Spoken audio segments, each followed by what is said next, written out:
Professor Khatri YouTube channel में आप सबका स्वागत है। इन दिनों हम चर्चा कर रहे हैं धर्म और दर्शन पर, और धर्म दर्शन में इस बात की चर्चा हो रही है कि ज्ञान होना चाहिए, विवेक होना चाहिए।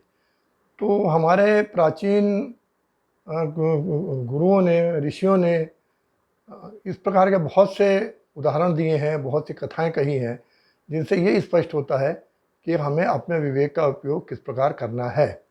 और पुरानी जो हमारी विद्याएं होती थीं, उसमें तर्कशास्त्र भी एक प्रमुख विद्या थी।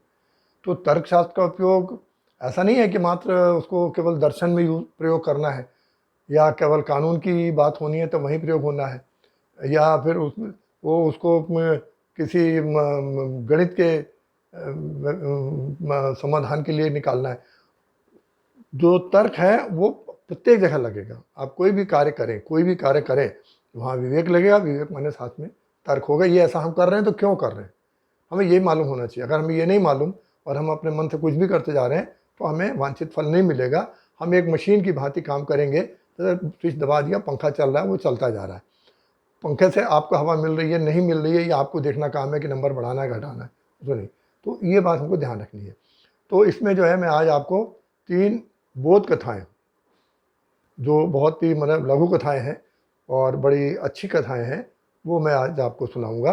तो उससे आप देखिए कि जो हमारे गुरु लोग हैं, हमारे संस्कृत साहित्य में जो उन्होंने वर्णन किया है, वो किस प्रकार से कहा है कि आपको अंधाधुंध किसी चीज़ का अनुकरण नहीं करना है और सोच समझ के करना है। आपका ज्ञान है, बड़ी अच्छी बात है, पर ज्ञान का अगर उपयोग ढंग से नहीं किया तो फिर उसका कोई महत्व नहीं है। जैसे कार चलानी आती है, आपको ज्ञान है, ड्राइविंग कर सकते हैं, कब रोकना है, कब तेज करना है, कब घुमाना है, सब करना है। लेकिन अगर उसके नियम नहीं पता है यातायात के, तो फिर आदमी गलत दिशा में जाएगा, गलत दिशा में मोड़ेगा, अनावश्यक रूप से तीव्र से चलाएगा और टक्कर मारेगा। तो ये जो स्थितियाँ, ये नहीं होनी चाहिए, है ना। तो ज्ञान और विवेक, तर्क, ये सारी चीज़ें साथ में होना। अब आप देखिए 3 बोध कथाएं। तो पहली एक जो कथा है वो हम लोग जो पढ़ते थे, बचपन में पढ़ते थे, गतानुगतिको लोका, माने भेड़ चाल। भेड़ चाल का अर्थ होता है कि जो भेड़ होती है वो झुंड में चलती है। एक भेड़ को जहाँ जो है आगे बढ़ गई तो सारी भेड़ उसके पीछे पीछे पीछे पीछे पीछे पीछे चली जाती है। कहाँ जा रहे हैं वो, ये बाद में देखना है। कहाँ पहुँचेंगे, कहाँ से आएंगे, इसकी उसको कोई चिंता नहीं। वो आगे वाले ने, गडरिये ने हाँक दिया, इधर चलना है, माने एक भेड़ मुड़ी, सारी भेड़, भेड़ चाल। तो भेड़ चाल की बात होती है। तो कथा इस प्रकार है कि प्राचीन काल में एक साधु था। तो साधु प्रायः भिक्षा मांग के कार्य अपना करते हैं, कोई उनका निवास स्थान तो होता नहीं है। तो कुंभ का मेला लगा, तो वो कुंभ के स्नान करने के लिए प्रयागराज पहुँचे। अब प्रयागराज में जब पहुँचे तो भाई साधु भी है, कुछ भी है, लेकिन उसका कुछ तो भाई उसके एक आध बर्तन, कपड़े बदलने के लिए होंगे, हैं, कहीं एक आध बर्तन होगा, कहीं भोजन करना है, कुछ करना है, कुछ उसको धन नगद मिला होगा, वो भी उसने अपना पोटली में बांध रखा होगा। तो ये है, अब ये उसका सामान था। उसने कहा कि मैं इसको लेकर वहाँ कहाँ जाऊँगा स्नान करने के लिए। तो प्रश्न ये है कि इसको सुरक्षित किसके पास रखूँ, यहाँ तो अपना कोई पहचान का नहीं है। तो उसके तीव्र बुद्धि से उसने काम किया। उसने कहा ऐसा करते हैं कि अपना एक यहाँ छोटा सा बालू में गड्ढा करते हैं, और गड्ढा करके और उसके अंदर इसको हम गाड़ देंगे। अब इसको गाड़ देंगे तो फिर हमारा ये सुरक्षित रहेगा, हमें चिंता इसकी नहीं होगी, आराम से स्नान करेंगे, भगवान का ध्यान करेंगे। तो अब जब उसने बना दिया तो अब ये चिंता हुई कि बालू है पूरी, इतने बड़े एरिया में, क्षेत्र में, हम उसको कहाँ ढूंढते फिरें, कहाँ दबाया। तो उसने काफ़ी चिन्ह, अगर मालूम हो कोई पत्थर रखा, कोई लकड़ी गाड़ी, तो कोई भी आकर उसको फेंक देगा, तो फिर हम क्या करेंगे। तो ऐसा करते हैं कि ऐसे सुरक्षित चीज़ करते हैं। उसने क्या किया, बालू का शिवलिंग बना दिया, उसके ऊपर बालू को ऐसा खड़ा करके एक शिवलिंग बना दिया। शिवलिंग बना दिया, अब यह है कि अब धार्मिक प्रतीक है, ये धार्मिक पूजा का स्थल हो गया। अब इसको कोई लात पैर नहीं मारेगा, इसको तोड़ेगा नहीं, तो फिर हमारा ये सुरक्षित रहेगा। हम आएंगे, अपने धीरे से इसको हटाएंगे और अपना ले करके चल देंगे। ये कह के वो स्नान करने चला गया। अब स्नान करके जब वो लौटा तो देखा कि वहाँ तो ढेर सारे जो है शिवलिंग बने पड़े। अब हुआ ये कि जब शिवलिंग उसको देखा बना हुआ, कि जो दूसरे भक्त लोग स्नान करके आए, अरे यहाँ शिवलिंग भी बनाना होता है, ये भी कोई मान्यता होती है, इससे भगवान प्रसन्न होते हैं। उसने भी एक शिवलिंग बना दी। तो उसको देखा, अच्छा शिवलिंग नहीं, सब यहाँ शिवलिंग बनाना होता है, पहले भी देखिए कोई बना के गए हैं। फिर उन्होंने अच्छा शिवलिंग बनाना होता है, उसने भी बना दिया। तो प्रयाग में तो जब कुंभ का मेला लगता है तो वहाँ लाखों लोग स्नान करने के लिए आते हैं, और आदिकाल से चले आ रहे हैं, कोई आज के थोड़ी आते हैं, आज तो संख्या बढ़ गई पर पहले भी कम नहीं हुआ करती थी। तो अब इतने सारे जो लोग आए वो अपना सब कि भाभी ये बड़ा धार्मिक कार्य है, तो वो सारे अपना शिवलिंग बनाने लग गए। अब जब आके उसने देखा इतने सारे शिवलिंग हैं, अब वो रोने लग गया। क्यों? अब उसको पता ही नहीं उसके पोटली कहाँ चली गई। तब उसने कहा कि ये भगवान इस प्रकार से जो है बुद्धि रहित होकर के कार्य नहीं करना चाहिए, भले ही वो पूजा का कार्य हो जिसका कोई अर्थ ना निकलता हो। तो ये एक बोध कथा जो है इस प्रकार से बचपन में हमने पढ़ी और आज तक हमको उसका प्रभाव है। हम सोचते हैं कि जो कार्य करें थोड़ा सा सोचना, जितना अपनी सीमा हो उतना तो हम सोचें, बाकी दूसरे क्या करते हैं उसके हम चिंता ना करें। अब एक देखिए दूसरी कथा है, तर्कशास्त्र की है। तो उसमें क्या हुआ, एक गुरु जी के शिष्य थे, तो शिष्य में जो है वो अलग अलग विद्याएं पढ़ते थे। कोई ज्योतिष पढ़ रहा है, कोई न्याय पढ़ रहा है, कोई साहित्य का अध्ययन कर रहा है, तो कोई तर्कशास्त्र भी पढ़ रहा है, कोई आयुर्वेद की शिक्षा ले रहा है। तो इस प्रकार से जो है अलग अलग उसकी जो है विषयों की शिक्षा ग्रहण कर रहे थे। अब हुआ ये कि उसमें जो तर्कशास्त्र पढ़ता था शुद्ध मानसिक कार्य, बस मन से चढ़ना, ऐसा हो सकता है, ऐसा नहीं हो सकता, ये आपने ऐसा क्यों सोचा, ये ऐसा क्यों सोचा, इसमें तो ऐसा है ही नहीं, और तर्क में और क्या होना है तर्क में। तो सारे छात्र जो थे, वो एक लड़का तर्क वाला था, तो उसको सारा उसका मजाक उड़ाते थे कि अब बताओ तुम तर्क सीख रहे हो, अरे तर्क सीख के तुम दुनिया में क्या पैसा कमाओगे, अरे कोई कारोबार सीखते, कोई और ऐसी विद्या सीखते जिसके लिए लोग तुम्हारे पास आते, तब तो तुमको धन मिलता, तो तुम तर्क से काम चला रहे हो, तर्क में क्या सीख के क्या करोगे तुम। और ये उसको रोज़ हंसी उड़ाते थे कि फालतू का काम करता है, समय बर्बाद कर रहा है अपना। तो लेकिन अब क्या, अब गुरु जी को भी अच्छा नहीं लगता था, अभी तर्कशास्त्र बड़ा महत्वपूर्ण विद्या है और विद्वान होने के लिए तो तर्कशास्त्र का आधार ही चाहिए, तो कैसे करें। तो फिर एक दिन क्या हुआ कि गुरु जी ने सोचा कि भाई अब इन सब बच्चों को भी इसको समझाना चाहिए हमको कि हाँ भाई तर्कशास्त्र भी कोई महत्वपूर्ण चीज़ होती है। तो उन्होंने क्या किया कि एक दिन सब सारे बच्चे भी बैठे हुए थे, विद्यार्थी बैठे हुए थे और गुरुजी भी बैठे थे, तो सब भोजन परोसा गया, सब लोग भोजन करने लगे। अब सब भोजन कर रहे थे, दोपहर का समय था, अपराह्न का समय, भोजन कर रहे थे।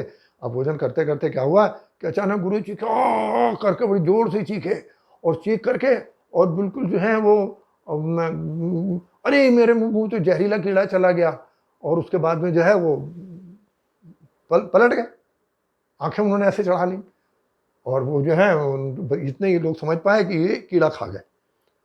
मैंने भोजन कर रहे थे, भोजन में कहीं से कीड़ा आ गया, जहरीला कीड़ा, और वो ये खा गए गुरुजी। अब जो है अब सबको चिंता लग गई कि अब गुरुजी को जो है निधन हो जाएगा या बहुत बीमार हो जाएंगे, स्वस्थ नहीं होंगे, तो ये तो बहुत गलत बात हो गई। तो उसमें सारे विद्यार्थी भोजन अपना छोड़ के उठ खड़े हुए, और उठ करके जो है वो कोई उनके हाथ पैर दबा रहा है, तो कोई उनके चेहरे पर छिट्टे दे रहा है, तो कोई आयुर्वेद वाले अपना दवाइयाँ जो है लगाने ला रहे हैं, घोटने घाटने में, सब उसमें अपना सारे व्यस्त हो गए।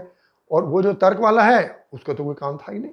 अब गुरुजी ने कीड़ा खा लिया तो अब तर्क वाला क्या करे उसमें, उसमें तर्क कीड़े से क्या तर्क करे, वो आराम से खाता रहा, वो बिना चिंता किए निर्विकार भाव से वो भोजन करता रहा, सारे उठ गए। अब लोगों ने देखा कि ये तो खाया जा रहा है और हम लोग सब लोग यहाँ गुरुजी की चिंता कर रहे हैं। तो अरे भाई तुम नहीं कुछ कर सकते, कम से कम सहानुभूति व्यक्त करने के लिए खड़े तो हो सकते हो हैं। अब तुम तो खा रहे हो भोजन, तुम्हें तो कुछ चिंता ही नहीं है, गुरुजी रहे नहीं रहे। तो वो हंसने लग गया ऊपर से। अब वो हंस रहा है, अरे ये क्या है, तुम तो और हंसी उड़ा रहे हो सबकी। तो फिर जो है उसने कहा कि करो करो तुम लोग सेवा करो गुरुजी की, ठीक है मैं ऐसे ही ठीक हूँ, मैं भोजन कर रहा हूँ, अभी भोजन करके सोचूंगा क्या करना है। फिर लोगों को बड़ी वो एक क्यूरियोसिटी हो गई, एक गुरु तो ही है वो, उसके बाद से और उनको बड़ा वो आश्चर्य हुआ। तो फिर उन्होंने जब उसके पीछे पड़े तो वो जोर जोर से ठहाके लगा के हंसने लगा। उसने कहा ये बताओ, जब गुरु जी कह रहे हैं कि मैं जहरीला कीड़ा निगल गया, तो इसका मतलब उन्होंने भोजन मुंह में कोर डालने से पहले देख लिया कि उसमें जहरीला कीड़ा है। अब जिसने जहरीला कीड़ा देख लिया तो वो मुंह तक भोजन को ले कैसे जाएगा, वो तो वहीं फेंक देगा उसको, वो खाएगा कैसे। वो आपने मान लिया गुरुजी ने खा लिया, गुरुजी ने मजाक कर दिया मान लीजिए आपसे, आपकी अकल देखने के लिए, तो आपने मान लिया कि गुरुजी खा गया उसको। और गुरुजी कैसे खा जाएंगे, इतने विद्वान हैं, इतने समझदार हैं, कैसे खा जाएंगे, मतलब सामान्य व्यक्ति नहीं खा सकता। तो जब उसने ये बात कही तो गुरुजी भी उठ गए और वो भी जोर जोर से हंसने लगे। तो कहने देखा ये तर्कशास्त्र होता है कि आप कोई कार्य कर रहे हो, आपको समझ में आना चाहिए, से हो सकता है, नहीं हो सकता, हो सकता है, कैसा हो सकता है। तो कोई भी क्षेत्र आपका हो, व्यवहार हो, देनदारी हो, व्यवसाय हो, कुछ हो, तो आप किसी को समझाना है, अगला नहीं समझ रहा है तो फिर आपको सोचना है कि हमको किस तर्क से इसको समझाएं कि ये हमारी बात को समझ ले, है ना। तो ये एक कथा हो गई। अब एक देखिए, एक तीसरी कथा और मैं आपको एक छोटी सी सुनाता हूँ। तो वो कथा इस पर आधारित है कि विवेक व्यक्ति के पास होना चाहिए। तो विवेक के लिए जो है, उसमें क्या हुआ कि एक गुरु जी के शिष्य थे, तो अब शिष्यों ने जो है अलग अलग प्रकार का जो है ज्ञान प्राप्त किया। अब ज्ञान प्राप्त करने के बाद में, और कुछ लोग जो थे उन्होंने एक बड़ी विचित्र विद्या सीखी जीव बनाने की, कि यदि कोई मर जाए और उसकी उनको अस्थियाँ मिल जाए, और अस्थियाँ मिल के ही वो मंत्र जाप करके वो सारा उसका ढांचा खड़ा कर सकते हैं, और खड़ा करके उसको जान भी फूंक सकते हैं। उन्होंने ये विद्या उन्होंने प्राप्त कर ली गुरु जी से। अब जब उन्होंने ये विद्या प्राप्त कर ली, तो फिर उसके बाद में और शिष्यों ने भी अलग अलग विद्याएं प्राप्त की, और प्राप्त करके और फिर जो है वो अपना विद्या पूर्ण करके अपने वापस घर की ओर आने लगे। अब जब घर की ओर आने लगे तो रास्ते में जंगल हुआ, प्राय जंगल से ही दूर दूर गांव होते थे, शहर होते थे, बीच में जंगलों से गुजरना पड़ता था। जंगल से निकले। अब जब जंगल से निकले तो एक जगह उन्होंने देखा कि अस्थियाँ पड़ी हुई। तो अस्थियाँ पड़ी हुई, रुको रुको, देखो अस्थियाँ पड़ी हुई हैं। तो देखा कि भाई अब हम लोग अपने देखे विद्या का हमने सीखा है, उसका हमको कोई, हम सीखे भी हैं कि हम खाली बस वहाँ से ऐसी मुँह जबानी पढ़ के चले आ रहे, व्यवहार तो हमने किसी को जिंदा करके तो देखा ही नहीं, क्योंकि हमको अस्थि पंजर कहीं नहीं मिला, ढांचा नहीं मिला, कहीं अस्थियाँ नहीं मिली। अब आज हमको जंगल में अस्थियाँ दिख रही हैं, तब दिख रही हैं तो हम इसको देखते हैं। अब देखा जाखा शेर की अस्थियाँ हैं, ये शेर का तंत्र दिख रहा है, अस्थि तंत्र दिख रहा है, ये शेर है ये। तो अब देखो, अब हम लोग इसको करके और अपनी विद्या से इसको शेर बनाते हैं। अब उन्होंने सारी अस्थि एक एक करके की, फिर मंत्र जाप किया, फिर मंत्र जाप करके उसका जो है मांस भी बना दिया, उसका चर्म भी लगा दिया, सब कुछ कर दिया, खड़ा हो गया शेर। अब उसकी जान नहीं है, अब उसको जान फूकने को तैयार थे। तो उसमें से जो एक उनका साथी था, अरे रुको रुको रुको भाई, तुम करने क्या जा रहे हो? अब तुमने अपनी विद्या देख ली ना, तुमको आती है, अब क्यों जान फूकने के चक्कर में पड़े हो उसको? तुम उसकी जान फूकोगे वो तुम्हारी जान खा जाएगा, क्योंकि जिंदा होगा भी पता नहीं कब से मरा पड़ा है, ये कितनी उसको पेट खाली पड़ा है, इतना बड़ा शेर है, और तुमको सबको खा जाएगा एक साथ में, और तुम लोग उसको कर रहे हो। अरे बेवकूफ़, तुझे आती नहीं विद्या, तू मेरी काम में टांग अड़ा रहा है। एक हम लोग अच्छा कार्य कर रहे हैं, हम लोग अपना जो है उसका जो है अभ्यास कर रहे हैं विद्या का, और तुम बीच में टांग अड़ा रहे हो। तुम किनारे हटो, तुमको नहीं समझा तो तुम चुपचाप दूर से देखो, हम लोग काम कर रहे हैं, वो काम करने दो। अच्छा भाई, अगर तुम नहीं मानते तो मत मानो, रुक जाओ भाई, 1 मिनट रुक जाओ, क्या करना है? मैं पेड़ पे चढ़ जाऊँ पहले, मैं उस पेड़ पे चढ़ जाऊँ, उसके बाद तुम शेर को पैदा करते रहना, तुम इसमें जान फूकते रहना। ठीक है ठीक है, 1 मिनट टाइम दिया, वो अपने भाग के दौड़ के पेड़ पे चढ़ गया। अब पेड़ पे चढ़ गया तो जैसे ही उन्होंने उसके अंदर जान फूकी, शेर हो गया। अब शेर आया, अरे मेरे सामने तो भोजन, भगवान ने तो मेरे को सामने भोजन दे दिया, अब इससे अच्छा और क्या हो सकता है, ये तो मेरा आहार है। तो बस जोर से गरजा और फट से उसने पकड़ लिया, एक को पकड़ा, अब भाग के जंगल से कहाँ जाते हैं, दूसरे को भी मार दिया। अब एक दूसरे जो यहाँ वहाँ बच के भाग गए, बाकी 2-3 लोगों को उसने मार दिया और कर दिया। अब तो एक ये कथा किस लिए कही गई कि आपको ज्ञान है, पर उस ज्ञान के को भी आप विवेक के साथ में प्रयोग करो। अगर आपने ज्ञान का उपयोग विवेक के साथ नहीं किया तो वो आपके विपरीत चला जाएगा। आपको जो लाभ होना है, लाभ तो छोड़िए, आपकी कौन सी हानि कर दे, आपकी प्राण हानि तक हो जाए, वो सब संभव है। तो इसलिए जो है इस बात को ध्यान रखना है हमको कि हम जब धर्म दर्शन की बात करेंगे तो हम उस पर ध्यान रखेंगे कि हम अंधानुकरण ना करें। हम कोई कार्य करें तो अपना विवेक का भी उसमें साथ में अपने रखें। हम अगर तर्क है तो हम उसको भी संभाल के रखें, सामने रखें अपने, तब हम कोई कार्य करें तो उससे जो हम कार्य करेंगे फिर उसका हमको जो ज्ञान है उसका वास्तविक लाभ हमको प्राप्त होगा। आप मेरी चैनल प्रोफेसर खत्री को सब्सक्राइब करिए, लाइक करिए, हम आगे भी चलेंगे।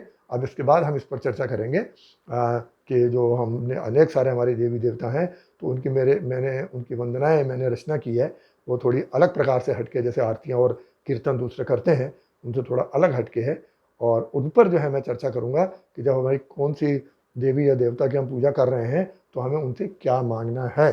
तो हम जब उनकी सामने रख के पूजा करें, या तो आप निर्विकार ब्रह्म की करिए, आप शक्ति मांगे और कुछ मत मांगिए, लेकिन अगर यदि आप कुछ कर रहे हैं और आपकी कुछ इच्छा भी है तो आप फिर ये देखें कि वो देवता किस चीज़ का कारक है, किस चीज़ के लिए प्रधान गुण कौन सा उसका है, उसको देख करके वो हमें उससे मांगना है। अब हम क्रमशः इस पर चर्चा करेंगे।